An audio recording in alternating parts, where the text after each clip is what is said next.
on voit bien que la récente actualité nous a montré quand même le déplacement d'un personnage très connu, le pape, avec tous ses rendez-vous à Cuba, aux États-Unis. Et je pense que ça va continuer. On ne maîtrise pas son planning, donc je pense qu'il va encore beaucoup voyager, comme ses prédécesseurs. Et on voit bien que parmi les signes avant-coureurs donc du retour de Christ, qui sont relatés dans la parole, eh bien, il y a la multiplication de faux docteurs et de fausses doctrines. Et on a un texte très connu, Matthieu 24, verset 24, que vous connaissez. Prenez vos Bibles ou prenez les références. Matthieu 24, verset 24. Il est écrit de faux Christ, en substance, de faux Christ et de faux prophètes s'élèveront et feront de grands signes. De faux Christ et de faux prophètes s'élèveront et feront de grands signes et des miracles, au point de séduire, s'il était possible, même les élus. Un autre texte, 1 Timothée 1, verset 4, je vous laisse le temps de chercher, 1 Timothée 1, verset 4. Or, l'Esprit dit expressément que dans les temps à venir, quelques-uns se détourneront de la foi pour s'attacher à des esprits séducteurs. On retrouve le mot séducteur ou séduction, n'est-ce pas? Et à des doctrines de démons, étant égarés par l'hypocrisie de faux docteurs qui avaient la conscience cautérisée. Moi, c'est dans ma version cautérisée, mais dans d'autres textes, vous avez un autre mot. Ça, c'est 1 Timothée 4. Et vous avez encore quelques pages plus loin, dans 2 Timothée 4, on y va, je vous fais chercher les textes, 2 Timothée 4, encore un texte que vous connaissez bien, 2 Timothée, alors 4 verset 3, « Car il viendra un temps où les hommes ne supporteront pas la saine doctrine, mais ayant la démangeaison d'entendre des choses agréables, ils se donneront une foule de docteurs, une foule de faux prophètes, quelque part, selon leurs propres désirs. » En gros, grosso modo, on ne voudra entendre que ce qui nous fera plaisir, plaisir à notre oreille. Le reste, on l'écartera. Bon, il y a bien d'autres textes dans la parole de Dieu qui parlent de cette fin des temps avec cette multiplication de faux docteurs et de fausses doctrines. Mais, chers amis, l'Écriture va beaucoup plus loin que simplement d'annoncer cela. D'ailleurs, j'espère que ce n'est pas nouveau pour vous. Vous êtes versés dans l'Écriture, donc ce que je dis pour l'instant, vous êtes en phase. L'Écriture ne se contente pas de cela, elle montre à quel point les doctrines erronées seront séduisantes. Moi, ça m'inquiète, ça. Et avec quelle ruse Satan va envoyer ses émissaires. Paul nous prévient de tout cela. Pour nous dire quoi? Afin que vous et moi, nous ne soyons plus des enfants flottants et emportés à tout vent de doctrine par les tromperies des hommes, par leur ruse. Ça, c'est dans Éphésiens 4. Et un texte, pour continuer, 2 Corinthiens 11, versets 13 et 15, 2 Corinthiens 11, versets 13 et 15, en parlant de ces faux prophètes, ces hommes, dit l'apôtre Paul aux Corinthiens, sont de faux apôtres, des ouvriers trompeurs. Donc, Paul est très au clair avec, déjà il était avec son époque, mais bon, nous sommes, je l'espère, au clair avec la nôtre. Faux docteurs, faux apôtres, faux ouvriers, ça fait beaucoup, déguisés en apôtres de Christ, et au verset 14, et cela n'est pas étonnant puisque Satan lui-même se déguise en ange de lumière. Bon, le tableau est un peu effrayant parce que dorénavant, quand on serre la main à un frère ou une sœur, c'est quoi? C'est faux prophète, vrai prophète, envoyé de Satan. Ça peut créer un trouble parmi les relations entre nous. Ça peut créer un trouble. C'est Paul qui est en train de nous dire, parmi vous, il y a des gens qui sont carrément des émissaires du diable. Fausse théorie, En résumé, faux docteur, faux prophète, ça fait peut-être beaucoup pour la foi. Peut-être même pour ceux qui ont une foi chancelante, de reconnaître tout cela. Alors vous me direz, si la fausse doctrine ressemble à la vraie, ou alors si l'erreur est prêchée avec une telle apparence de vérité, comment distinguer ce qui vient de Dieu de ce qui vient du ciel ou du diable? Comment distinguer? Ça ne vous est jamais arrivé de vous dire dans une pensée, dans une situation, mais est-ce que vraiment ça vient du ciel ou ça vient de l'ennemi? Ça va être de plus en plus compliqué pour vous et moi. Le discernement. Moi, avec la sagesse, petite parenthèse, c'est vraiment ce que je demande à Dieu, le discernement. Le discernement. D'ailleurs, nous en avons besoin pour les actes de vie quotidienne, n'est-ce pas? Faut-il faire cet achat? Faut-il reporter cet achat? Faut-il faire cette acquisition? Voilà, nous sommes tout le temps en train, évidemment, d'essayer de discerner ce qui est bon pour la famille, le foyer, le travail. Faut-il prendre ce nouveau travail? Oui, mais quelles conséquences dans ma relation avec Dieu? Oui, quelles conséquences financières pour la maison? Voilà, on fait des choix. Il faut également savoir discerner les choses spirituelles. Alors, qu'est-ce qui vient de Dieu? Qu'est-ce qui vient du diable? Ne comptez pas sur moi pour répondre à ça, puisque moi-même je peux me tromper. Alors c'est la Bible qui donne la réponse. 1 Jean 4, verset 1. 1 Jean 4, verset 1. 1 Jean 4, verset, alors on va dire verset 1 à 3 inclus. 1 Jean 4, 1 à 3. Bien-aimés, n'ajoutez pas foi à tout esprit, mais éprouvez les esprits pour savoir s'ils sont de Dieu. Oui, mais là, il ne nous fait pas tellement avancer, Jean. Il ne nous donne pas de réponse. Mais quand même, il ne nous laisse pas sur le bord de la route, car plusieurs faux prophètes, ah ben oui, lui aussi, comme Paul, il en parle, ces faux prophètes sont venus dans le monde. Ben pour l'instant, on n'a pas de réponse. Mais attendez, reconnaissez à ceci l'Esprit de Dieu. Et voilà sa réponse. Tout esprit qui confesse Jésus-Christ venu en chair est de Dieu.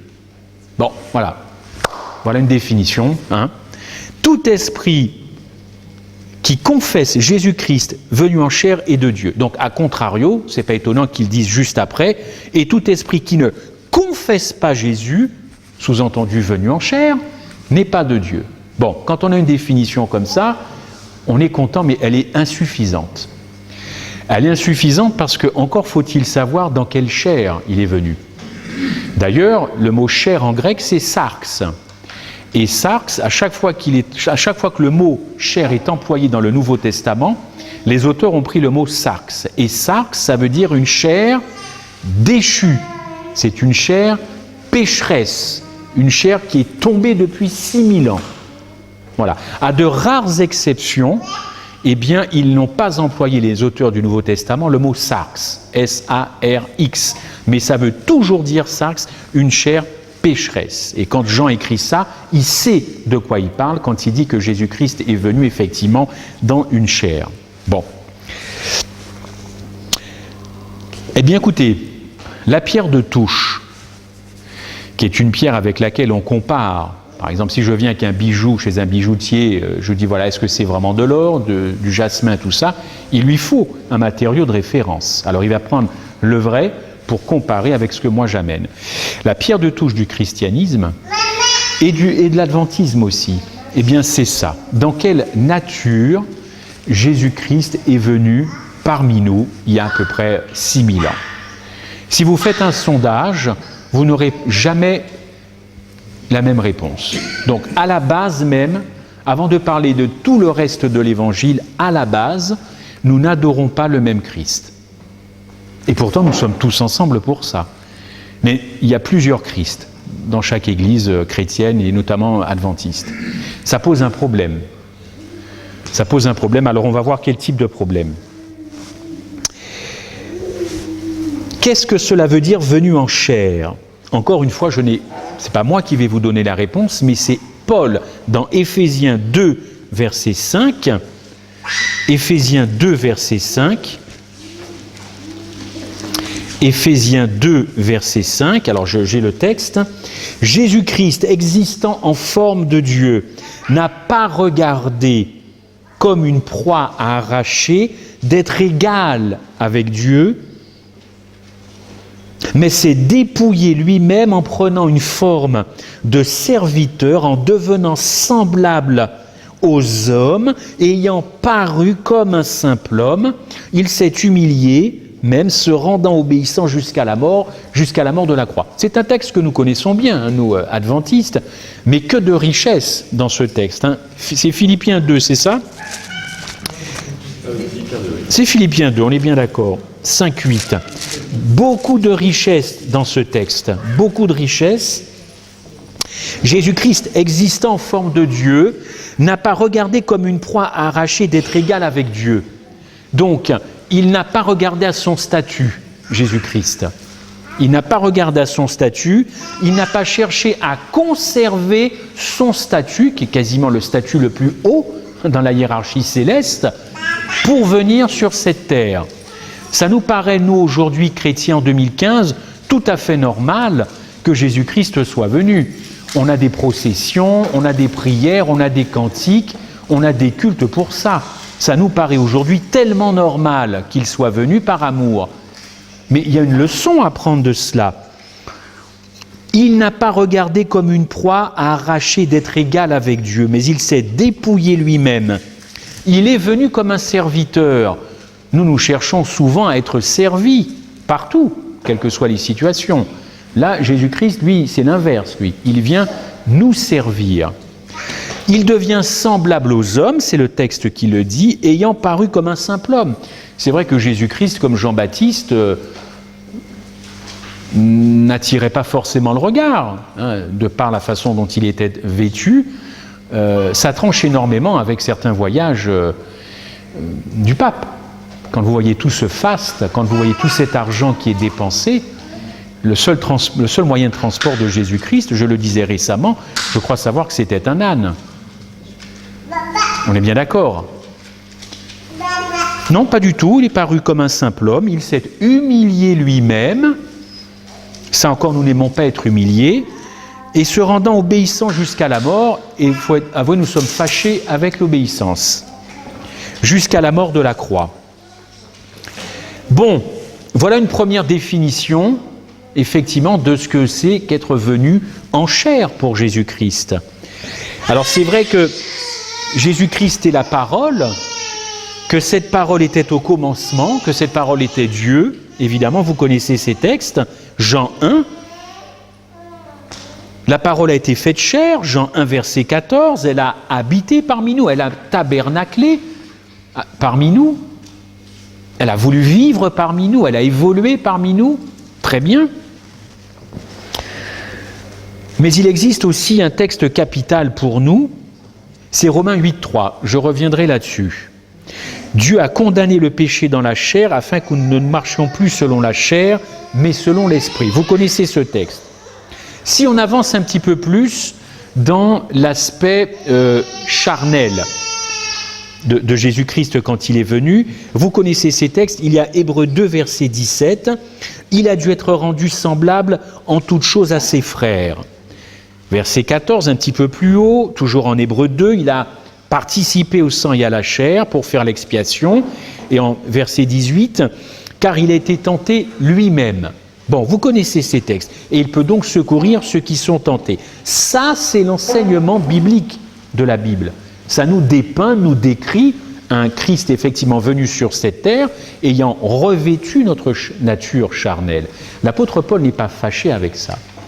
Ça, c'est le Jésus-Christ de la Bible. Mais j'ai envie de vous dire que c'est ce Jésus-Christ que j'espère nous adorons. Et pas seulement le samedi matin. C'est pas le mien, enfin c'est le mien parce que je l'ai adopté, c'est surtout lui qui m'a adopté. Mais c'est le Jésus-Christ de la Bible. Donc si vous vous rappelez le premier verset, ceux qui ne sont pas d'accord avec ça, ce sont des antéchrists. Puisque c'est la définition même qui nous a été donnée tout à l'heure. Confesser Jésus-Christ venu en chair, c'est pas suffisant, hein. C'est déjà un préalable, mais c'est pas suffisant. En quelle chair? Voilà, Paul le dit, tenté comme nous,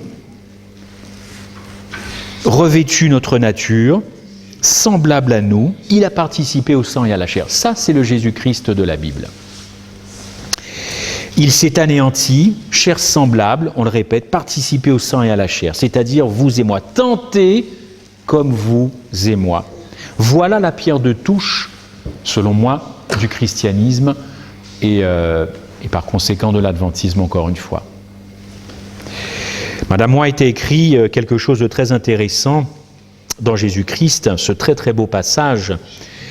Quand il s'est agi de racheter ce monde, de le sauver et d'élever l'homme jusqu'à Dieu, alors le Verbe s'est fait chair. Ce qui ne signifie pas seulement qu'il a revêtu un corps humain, mais qu'il est devenu vraiment humain.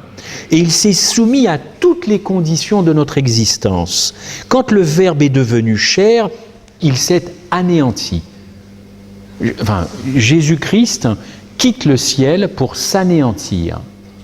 Ça, c'est un sacrifice. Donc les sacrifices que nous faisons, c'est rien par rapport au sacrifice que lui a pu faire.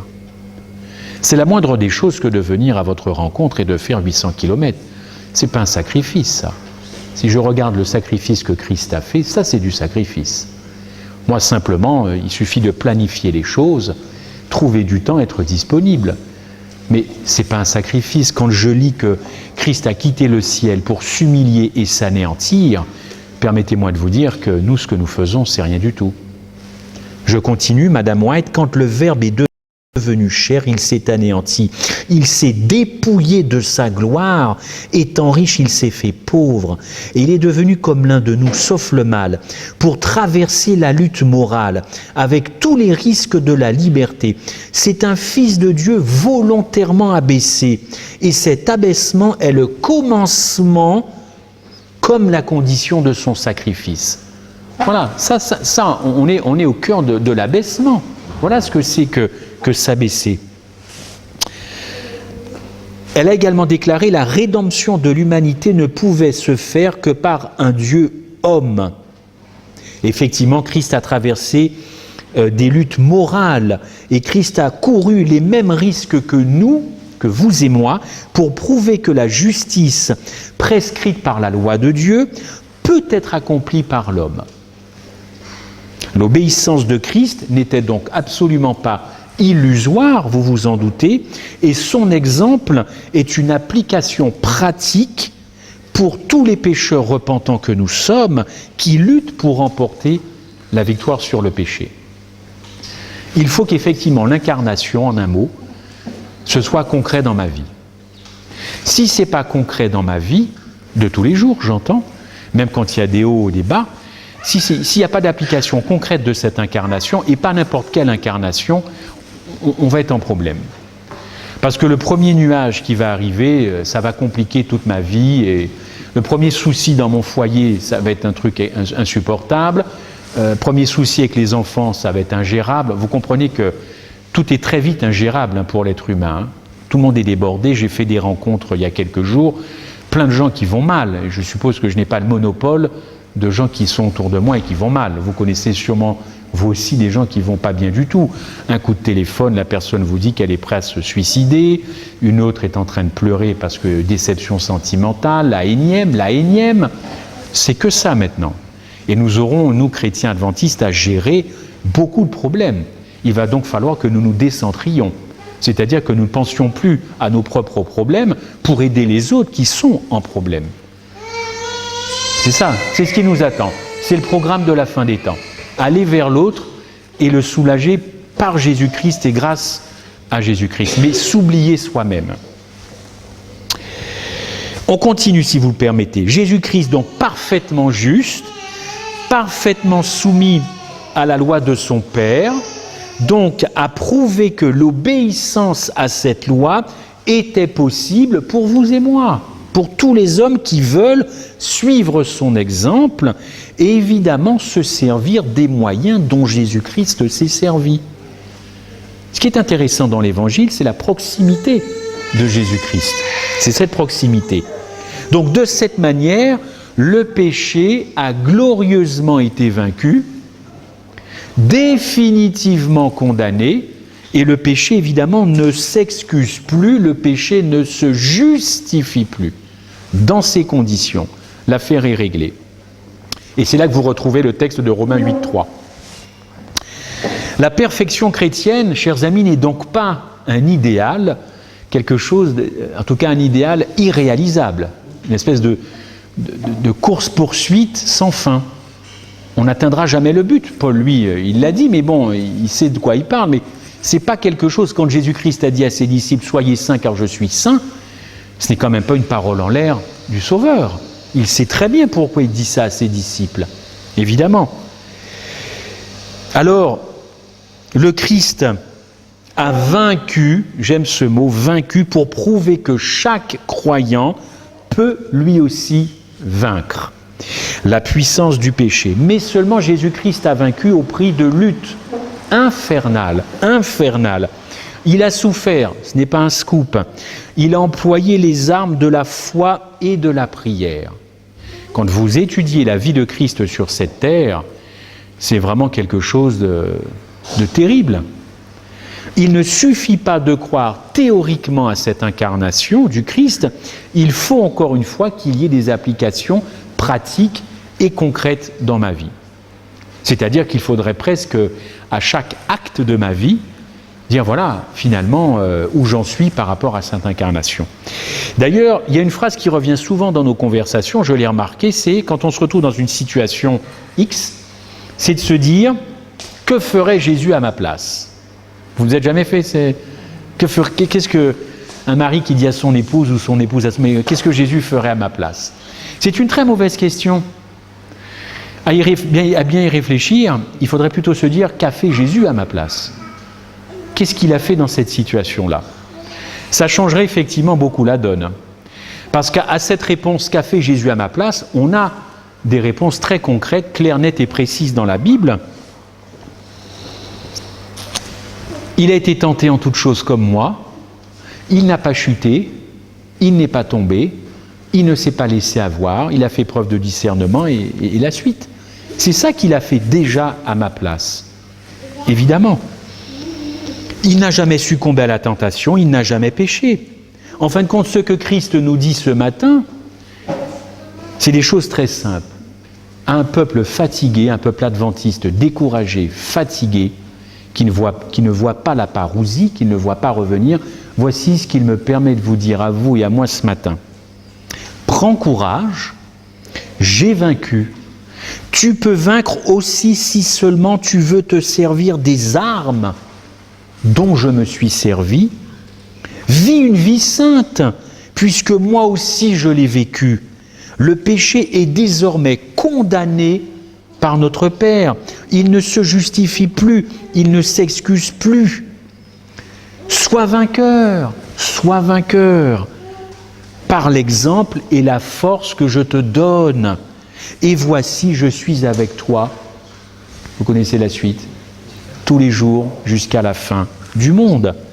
L'Évangile est avant tout un message d'encouragement, un message qui doit booster notre foi. Ça, c'est le message dynamique. Ça, c'est le message qui m'intéresse dans la Bible. Sois vainqueur, utilise la prière, utilise la foi, tu auras des problèmes. Mais je suis passé par là, je suis déjà passé. Vous savez, j'ai reçu un coup de fil hier que j'aurais pu recevoir lundi. C'est marrant, je le reçois à quelques heures du sabbat. C'est drôle, hein? C'est pas un coup de fil agréable.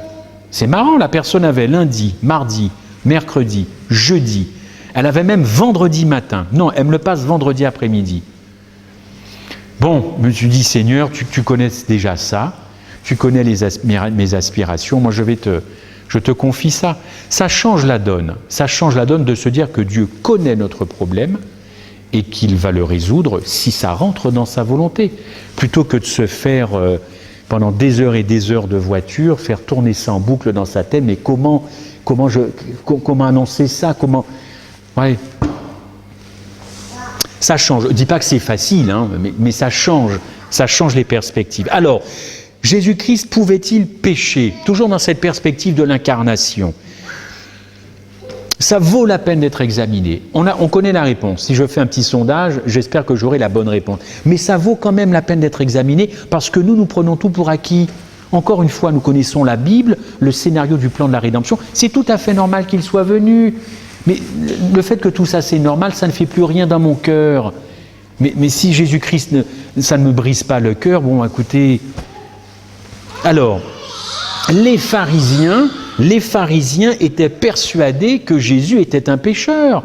D'ailleurs, ils lui ont dit, puisqu'ils lui ont fait le reproche de ne pas observer le sabbat. Et quelle a été la réponse de Jésus-Christ? Jésus-Christ aurait pu dire, bon, je ne vais pas leur répondre. Je suis le sauveur, on m'accuse de transgresser, d'être un pécheur, je ne vais pas répondre. Non, Jésus-Christ a pris la peine de répondre aux pharisiens. Voilà ce qu'il leur a dit en Jean 8, 46, « Qui de vous me convaincra de péché ?» C'est pas méchant comme réponse. Ça remet juste les choses au clair. « Qui de vous me convaincra de péché ?» Pierre prendra la défense de Christ en disant plus tard, lui qui n'a point commis de péché. 1 Pierre 2, verset 22, n'est-ce pas? Alors qu'est-ce que le péché? Puisqu'on attaque le Christ d'être un pécheur, il trouve du monde pour le défendre, lui-même se défend, alors qu'est-ce que le péché? Encore une fois, la définition est dans la Bible, c'est la transgression de la loi, vous connaissez ce texte. C'est dans 1 Jean 3, verset 4. Le péché, c'est la transgression de la loi. Paul dit d'ailleurs qu'il n'a connu le péché que par la loi. Effectivement, la loi, ça nous conduit, ça nous dit que nous sommes effectivement pécheurs. Bon, on a ça dans Romains 7, verset 7 et Romains 3, verset 20. Mais pour ne pas pécher, chers amis, pour ne pas pécher, il ne suffit pas d'observer la lettre de la loi. Encore une fois, la Bible va plus loin, même si elle donne des définitions. Regardez, le législateur, quand il fait les lois, enfin, c'est plutôt, il les fait et il les vote.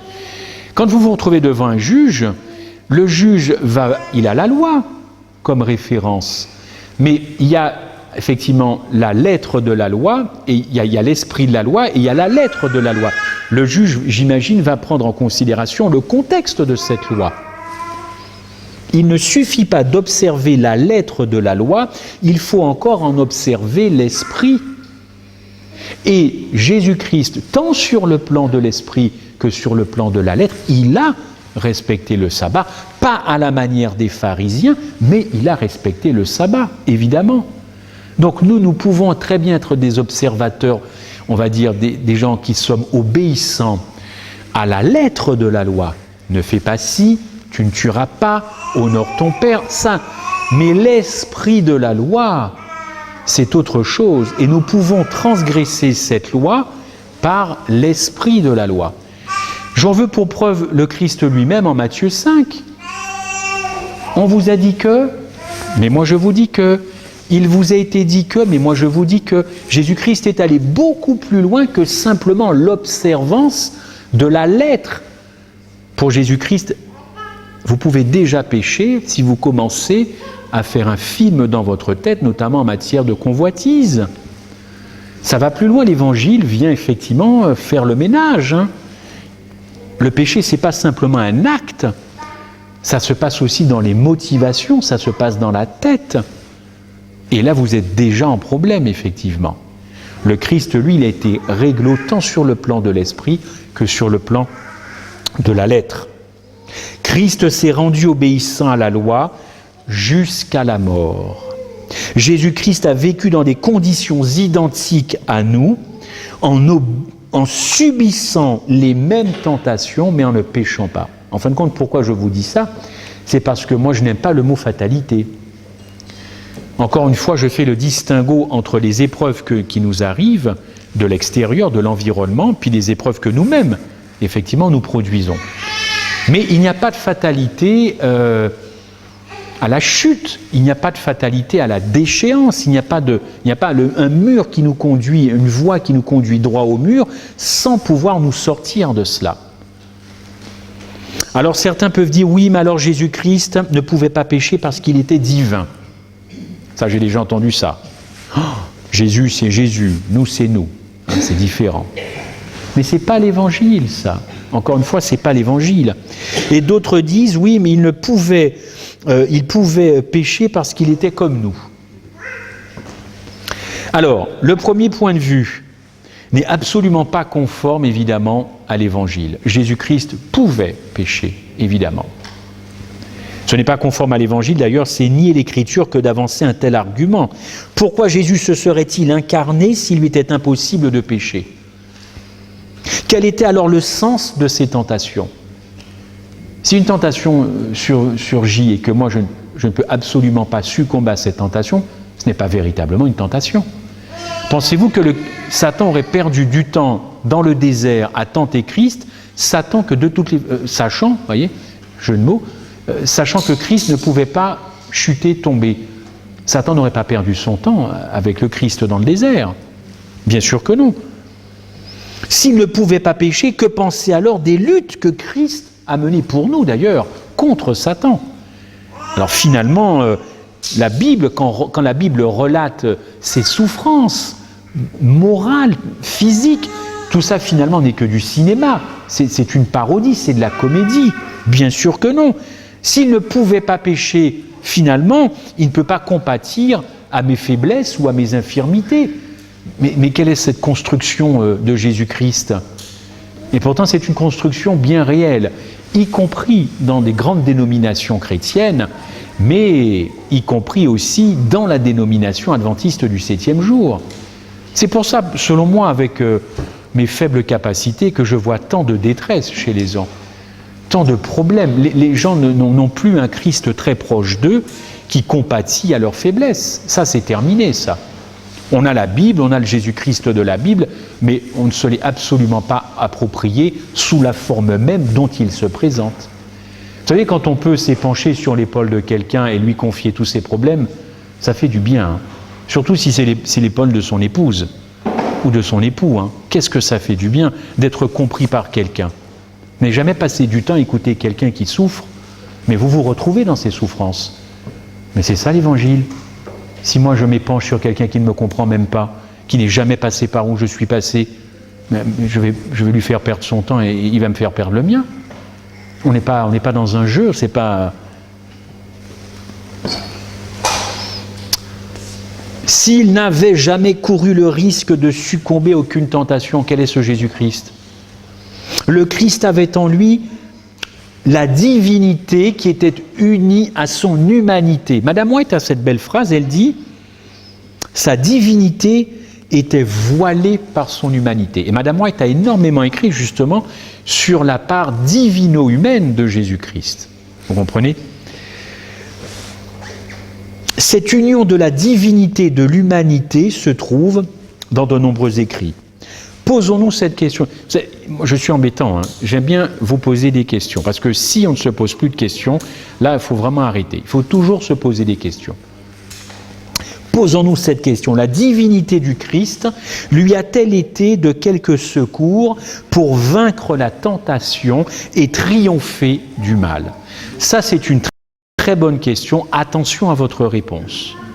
Encore une fois, de votre réponse dépendra de votre relation avec le Christ, de votre communion avec le Christ. C'est très simple l'Évangile. Si vous considérez qu'il a utilisé la part de divinité qu'il avait en lui pour surmonter les tentations, surmonter les problèmes, vaincre le mal, là, vous avez un problème avec l'Évangile. Parce que c'est exactement ce que Satan voulait. Si vous prenez toutes les tentations auxquelles le Christ a été soumis de la part du diable, Satan ne voulait qu'une seule chose, que Christ utilise cette part de divinité qu'il avait pour s'en sortir. Les tentations dans le désert, d'ailleurs, vous en conviendrez, eh bien, était suscité par Satan pour que Christ utilise son pouvoir exceptionnel, c'est-à-dire sa divinité. Transformer donc les pierres en pain, jette-toi en bas. Si Christ avait utilisé cette part de divinité en lui, c'était fini, c'était mort. En effet, toutes les luttes se rattachent à une seule et même tentation, l'abus que Christ aurait pu faire de son pouvoir. Le problème de notre Sauveur a été celui de la maîtrise de lui-même. Et oui, il a dû maîtriser cette part de divinité qui était en lui. Mais ça a dû être terrible, ça. Si, Bertrand, tu avais un pouvoir, celui de faire disparaître à la seconde qui suit tout ce qui t'embête, est-ce que tu ne serais pas tenté d'utiliser ce pouvoir? et du coup d'adoucir ta vie. N'est-ce pas?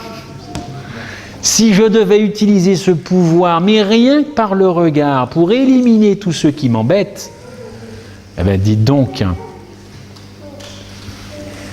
Eh oui, le problème de notre Sauveur a été celui de la maîtrise de lui-même. Et quelqu'un a eu cette très belle phrase. La merveille du caractère de Jésus ne réside pas seulement dans ce qu'il a fait, mais encore dans ce qu'il s'est abstenu de faire. Devant le récit de sa vie, il n'est plus permis de douter un seul instant qu'il a, durant toute sa vie, résisté intérieurement au désir d'user de sa puissance pour lui-même. Alors bien entendu qu'il a utilisé une part de sa divinité pour faire les miracles, pour faire les résurrections, mais vous remarquerez, j'espère que je ne vous l'apprends pas, que ça a toujours été pour les autres. Jamais. Oui, mais c'est son Père, bien sûr, mais dans l'utilisation, c'était pour soulager les autres. Ça n'a jamais été pour lui. Jamais pour lui.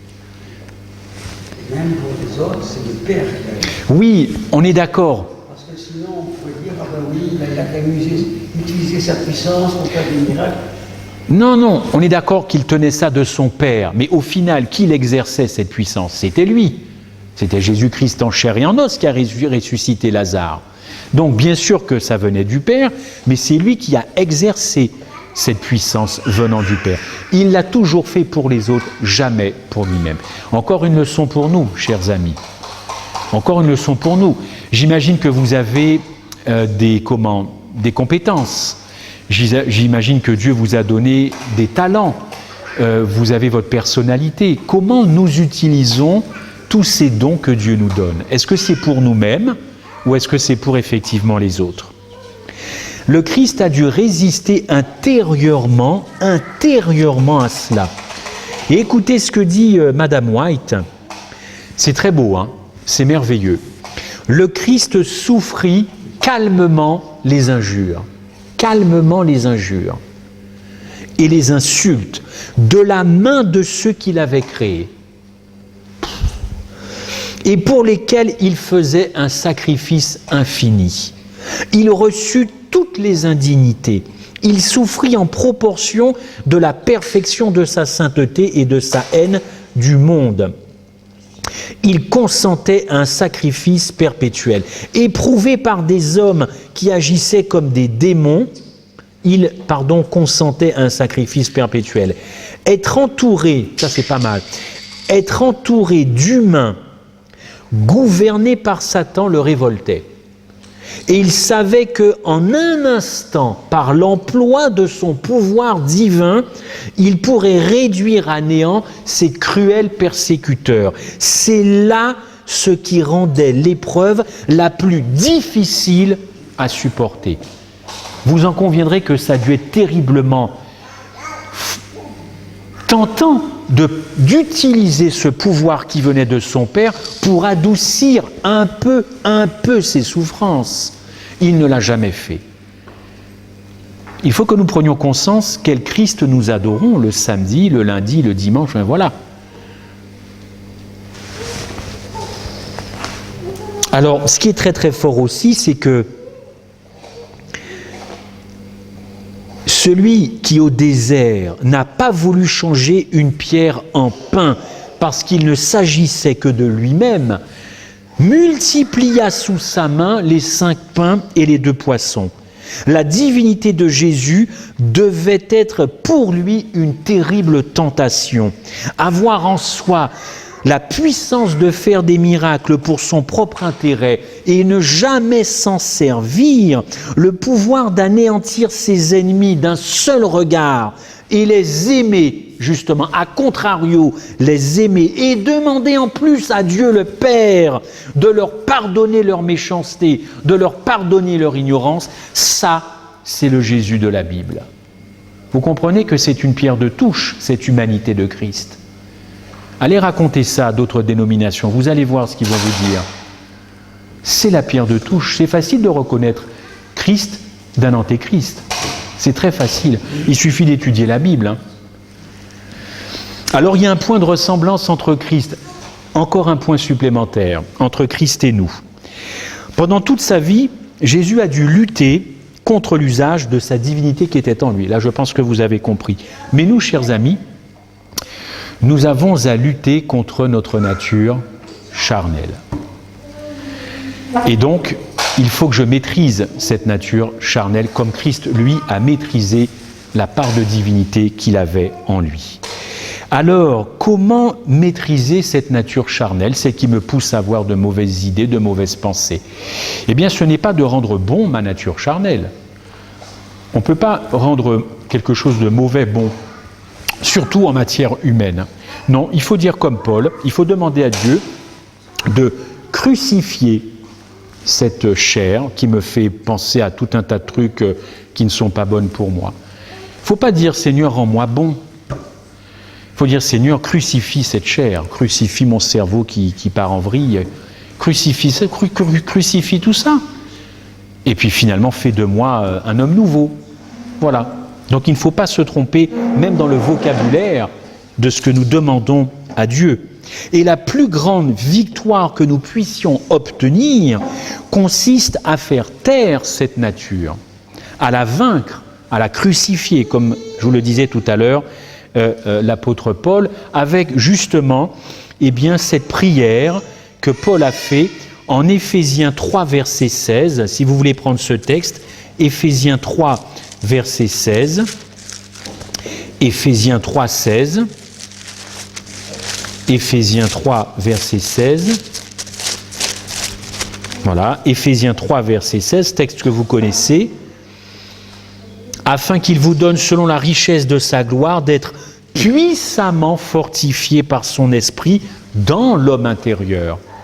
Puissamment fortifié par son esprit dans l'homme intérieur, en verset 17, en sorte que Christ habite dans vos cœurs par la foi, afin qu'étant enraciné, fondé dans l'amour, verset 18, vous puissiez comprendre avec tous les saints, ça c'est très très beau, c'est probablement l'un des plus beaux versets aussi de la Bible, la largeur, la longueur, la profondeur, la hauteur, ça c'est un vocabulaire d'architecte, permettez-moi, et enfin de connaître l'amour, ce que nous ne connaissons toujours pas en 2015.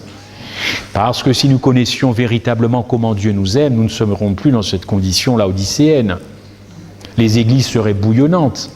Il y aurait 350 personnes aujourd'hui, afin de connaître l'amour de Christ qui surpasse toute connaissance, en sorte que vous soyez remplis jusqu'à la toute plénitude de Dieu. Être remplis de la toute plénitude de Dieu. Il faut le lire, parce que si vous le dites, vous pouvez passer pour un orgueilleux. C'est vrai. Vous dites à quelqu'un, je suis rempli de la toute plénitude de Dieu.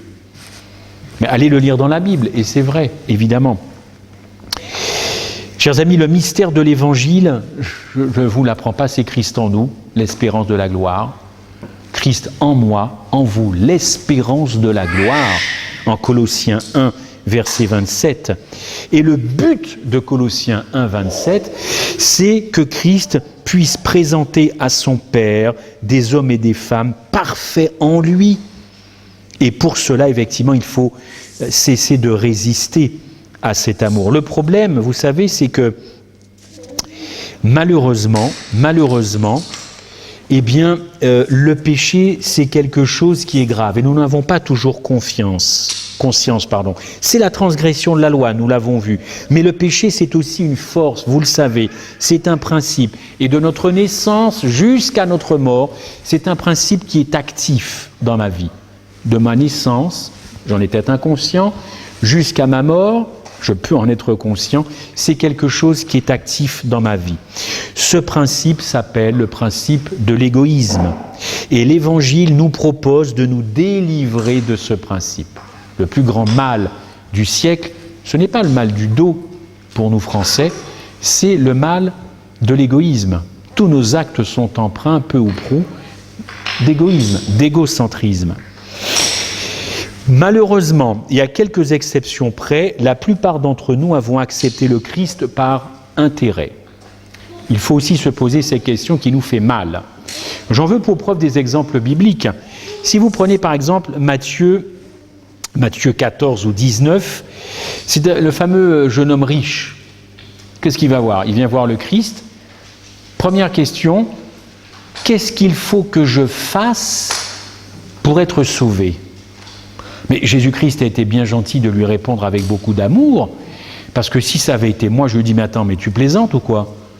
Qu'est-ce qu'il faut que toi tu fasses pour être sauvé? Mais mon coco, tu n'as rien à faire, c'est moi qui ai déjà tout fait. Sérieux, c'est moi qui suis allé à Golgotha.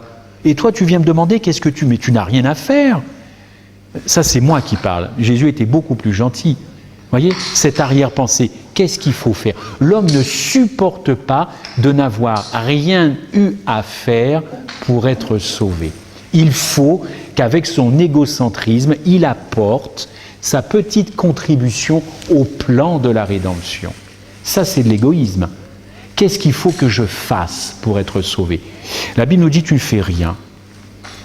J'ai tout fait. C'est pas beau, c'est pas une bonne nouvelle, ça? C'est une bonne nouvelle, ça, de ne rien faire, si ce n'est d'accepter. Non, non, il faut toujours que j'amène mon petit quelque chose. Hein, ma petite dîme, mon petit truc, ma petite contribution, mes petites bonnes œuvres. Je visite la veuve et l'orphelin. Je veux montrer à Dieu que je peux. Mais quelle est la motivation de ça, si c'est pour gagner quelque chose qui est déjà gagné? On a du mal, on est têtu avec ça. Autre exemple biblique.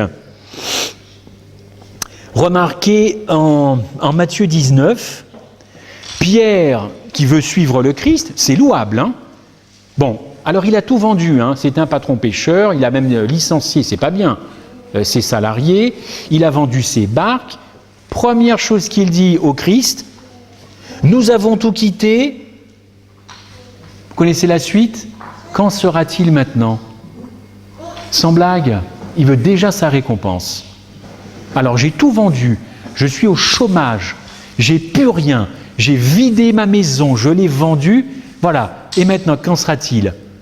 Autrement dit, dans un langage d'aujourd'hui, quel est le feedback? Quelle est ma récompense? Voyez? Si c'est pas teinté d'égoïsme, ça. Et les mamans qui sont ici, c'était pas mieux que Pierre. Vous connaissez ce texte où la maman de Jacques et Jean viennent trouver Jésus pour dire, dis donc, tu pourrais pas en placer un à gauche et un à droite quand tu seras dans ton royaume, hein? La maman qui essaie de placer les enfants déjà. Voilà, encore de l'intérêt, aller au ciel pour placer Pierre, Jacques et Jean. Mais il n'y a pas que les mamans qui font ce boulot-là. Les disciples eux-mêmes faisaient la même chose. Vous avez ce texte en Marc 9. Tout le monde revient de Capernaum. Les disciples sont en train de parler. Jésus n'est pas tout à fait côte à côte, mais il entend déjà. De quoi s'agissait-il? Vous le savez. Eh bien, c'est Jacques et Jean qui le demandaient. Ils se parlaient entre eux. Qui sera? C'est merveilleux comme égoïsme. Ils sont encore sur terre. Ils font déjà des plans pour être dans le royaume, mais pas n'importe quel plan. Qui sera le plus grand? Mais dans une église, il n'y a jamais des gens qui se posent des questions. Qui sera le plus grand? Qui c'est qui va balayer et qui c'est qui va enseigner? C'est la même chose. Nous avons un cœur profondément laodicéen. Je veux ma part. Je t'ai accepté, maintenant, je veux mon lopin de terre. Ok, tu me l'as promis, mais je le veux. Si je veux le ciel plutôt que le Dieu du ciel, j'ai un problème de motivation égocentrique avec le Christ. N'est-ce pas? Donc je dois m'interroger chaque jour, chaque minute. Pourquoi j'aime Jésus-Christ? Quelles sont mes motivations et comment je l'aime? Moi, je n'ai que des exemples bibliques à vous proposer. Je vois l'égoïsme parfait, le summum de l'égocentrisme, aller au ciel par intérêt. Bon, Golgotha, Gethsémani, c'est bon ça, on a tellement prêché là-dessus. Hein? C'est du passé ça. Maintenant, ce qu'il faut, c'est qu'est-ce qui m'attend? Qu'est-ce qui va se passer? Mais alors Jésus-Christ qui a souffert pour nous, qui a résisté, alors ça c'est acquis, hein. C'est pas un souci maintenant. Merci Jésus, petit Jésus, je te remets dans la crèche tous les mois de Noël. Non, ça c'est bon. Par contre, non, ça peut pas aller. Je ne fais pas de l'ironie, je me mets avec vous, ça peut pas continuer comme ça. Il faut véritablement aimer le Christ pour ce qu'il est, pour ce qu'il a fait, quand bien même il n'y aurait rien après, n'est-ce pas? Mais on est tellement habitué à cet amour, c'est donnant-donnant, hein. Je veux bien t'aimer, mais bon, il va falloir un retour quand même, hein. Je ne peux pas non plus tout aller dans un seul sens. Eh bien non, ce n'est pas, en tout cas pas cet évangile-là. L'évangile propose de nous délivrer de ce principe, de cette motivation égocentrique. Et les disciples se sont rendus compte de ce qu'ils avaient été et de ce qu'ils sont devenus. C'est beau d'étudier la vie aussi des disciples. Il n'y a qu'une seule chose qui les a totalement transformés. Ce n'est pas les connaissances. Il y a un truc qui a transformé radicalement, c'est la croix, vous le savez. On n'a plus du tout eu affaire aux mêmes personnes avant la croix qu'après la croix. Regardez même les discours de Pierre. C'est plus du tout le même Pierre. Plus du tout le même Pierre. Le Pierre qui fanfaronnait avant la croix. Oui, non, mais moi je vais te suivre jusqu'à la mort. Hein. C'est pas un souci. Hein. Et puis que je te coupe des oreilles. Et puis que voilà, je suis ton défenseur, Jésus-Christ. Ouais. Seulement c'est quand même celui qui a renié 3 fois. Qui s'est débiné quand on est venu dire, dis donc, toi t'es un ami du Christ là. Ah non, moi je ne connais pas. Hein. Vous ne pensez pas que ça peut nous arriver, ça? Quand la persécution arrivera, dis donc, toi, mais t'es un adventiste du 7e jour, t'habites à Sèvres. Je te connais, là, t'es toujours bien habillé le samedi matin. Ah non, je vais au marché. Non, je vais visiter ma grand-mère. Je suis capable de renier Christ. Hein. Seulement le Pierre après la croix, alors là, c'est exponentiel. Il peut tout lui arriver à ce moment-là. Il peut tout lui arriver. Le ciel peut tomber sur la tête, c'est bon. Il sait en qui il a cru. Comme disait Paul, je crois. Je sais en qui j'ai cru. Quand on peut dire cette phrase sincèrement, honnêtement, c'est grâce à Dieu. Je sais en qui j'ai cru. Les disciples se rendirent compte et ils comprirent que Jésus avait renoncé à la vie par amour pour eux. C'est vrai que c'est un thème qui devra être prêché à la fin des temps, l'amour, parce que le monde crève d'amour. Nous crevons, pardonnez-moi cette expression, d'amour. Nous ne nous aimons pas comme Christ voudrait que nous aimions. Le monde souffre d'amour. C'est l'amour qui fait défaut sur cette terre. Et ils ont été totalement transformés. C'est à ce moment-là seulement qu'ils ont été transformés à la croix. Et à ce moment-là, ils n'ont plus servi le Christ avec une motivation égoïste. Ils suivent servir avec une appréciation venant du cœur, avec cet amour agapé qui transforme l'homme et qui transforme l'Église. Nous sommes appelés à servir Dieu, non pas parce que nous sommes effrayés par le jugement commencé en 1844, ni parce que je veux aller au ciel, ni parce que j'ai peur de perdre le salut. Non, je dois servir mon prochain parce que je suis poussé par son amour.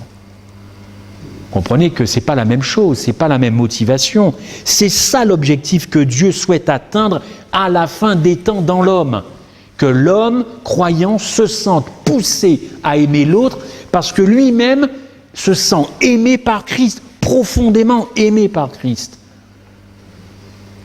Dieu pourra-t-il avoir un peuple qu'il aime et qui aime son prochain à la fin des temps sans motivation égoïste? Dieu peut-il faire l'impossible? Oui, mais seulement ce qu'il veut faire en moi est contraire à ma nature.